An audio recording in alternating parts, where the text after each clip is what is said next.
السلام عليكم ورحمة الله تعالى وبركاته. اليوم راح نديرو باستا هذه بإذن الله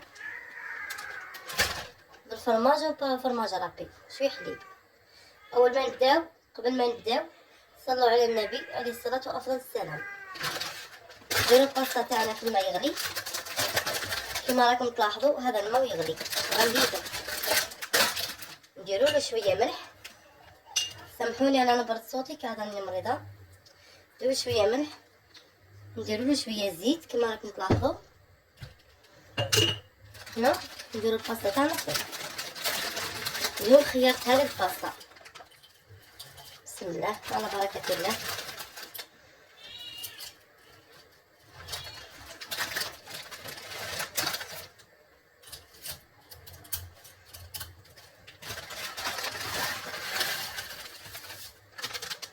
نحطوها طيب ونرجعو مع بعض الصوص تاعها. رجعنا مع بعض نديرو لاصوص نتاعها اللي هو بالحليب والفرماج كما هكا. نديرو شويه ثوم، نديرو شويه ملح ما نكثروش، نديرو شويه حليب. بسم الله.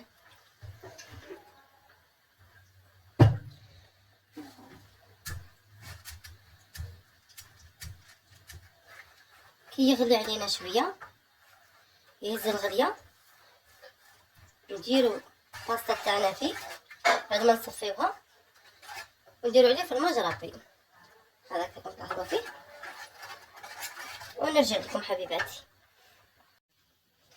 بعد ما خلينا شويه حليب ودرنا فيها شويه ثوم وزيت، نديرو فيها شويه فلفل كحل كما هكا. حطوا الباستا تاعنا فيها، جربوها يا البنات والله بنينه تهبل ولا أروع. خفيفه ظريفه توجد لكم في 5 دقائق لا اكثر. غديروا الباستا شويه حليب شويه ثوم شويه زيت فرماج. من بعد ديروا الباستا تاعكم الطيب، زيد تغلي شويه في هذيك الحليب كيما هكا. كي تغلي تخلص نكبوا عليها هذا الفرماج رابي كما راكم تلاحظوا، وتجيكم باستا ولا اروع بنينه ومعسله ومفرمجه هايله ما شاء الله. نحطها تغلي شويه نديرها فرماج ونرجع لكم. بعد ما طبت لنا شويه في الحليب هذيك في لاصوص تاع الحليب هنا نديرو لها فرماج، نرجعوها يذوب لنا الفرماج ونرجع لكم. تجي معسله وبنينه تهبل مفرمجه ربعه. بعد ما طبت لنا الباستا كما راكم تلاحظوا غالياتي هنا نديروها في هذا الصحن. هايله ما شاء الله. شوف كيف تلاحظوا ما شاء الله هايله معسله مفرمجه بنينه. عسل والله عسل.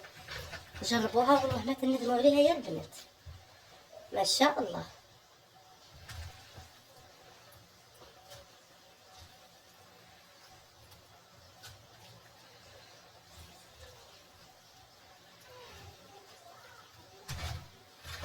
شوفوا يا البنات شوفوا كيفاه بنينه. شوفوا باينه على حطتها على شوفتها مع الفرماج مع الحليب مع جات روعه. تاكلوا بالصحه والهنا حبيباتي. ديروا لي لايك وزر الاشتراك وديروا لي فعلوا لي الجرس حبيباتي من فضلكم فضلا وليس امرا. حبيباتي رجعت لكم نقول لكم حكمه اليوم. قال لكم اللي ما يعرفش طعم المر ما يعرفش قيمه الحلو. وشكرا مع السلامه.